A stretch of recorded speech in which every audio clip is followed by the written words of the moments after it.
আত-তাহিয়াতু লিল্লাহ ওয়াস-সালাওয়াতু আত-তাহিয়াতু লিল্লাহ ওয়াস-সালাওয়াতু ওয়াত-তাইয়্যিবাত।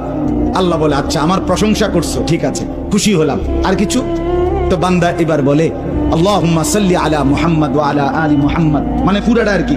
তো এবারে আল্লাহ বলে মাশাআল্লাহ, আমার বন্ধুর প্রতি দুরূদ পড়লা, আমি তাতেও খুশি হলাম, আর কিছু বলবা? তো এবার বান্দা বলে রব্বুল আলামিন, সেজদা দিয়ে আপনার কাছে আসলাম, আপনার প্রশংসা, আপনার বন্ধুর প্রশংসা করে আপনার খুশি অর্জন করলাম। এইবার আমার মূল চাওয়া আছে, আল্লাহুম্মা ইন্নী যালামতু নাফসি যুলমান কাসীরা, আমি না বড় বেশি নাফরমান মাওলা, আমার গুনাহ অনেক বেশি, আমার পাপ অনেক বেশি, আমি খুব বেশি গুনাহ করেছি, আর আপনি ছাড়া আমার মাফ করার কেউ নাই। ওয়াদা করেন আজকে থেকে 5 ওয়াক্ত নামাজ ছাড়বেন না, ওয়াদা করেন, বলেন ইনশাআল্লাহ। হে আল্লাহ, আমরা তওবা করছি, জীবনে যত নামাজ ছেড়েছি তার জন্য আমরা তোমার কাছে ইস্তেগফার করছি। বলেন আস্তাগফিরুল্লাহ আল্লাযী লা ইলাহা ইল্লা হুয়াল হাইয়ুল কাইয়্যুম ওয়া আতুবু ইলাইহি। আপনি আল্লাহর হয়ে যান, নিজেকে আল্লাহর জন্য ওয়াকফ করে দেন, আল্লাহ আপনার হয়ে যাবেন ইনশাআল্লাহ।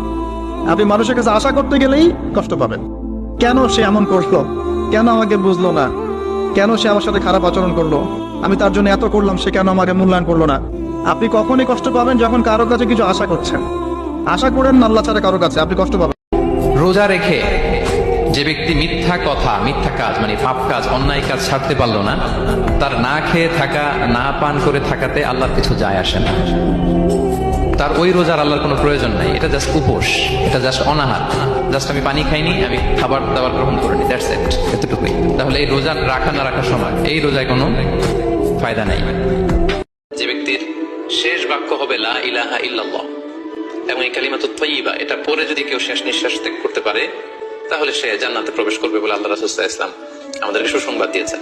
তোমার দলের চাকা উপরে আছে বলে যারা মানুষের উপরে জুলুম করছো, আলেমদেরকে ধরতেছো, মুসল্লিদেরকে ধরে ধরে জেলে ঢুকাচ্ছ, সময় আসবে এমন ইন্দুরের কর্তব্য অপমান করার জন্য।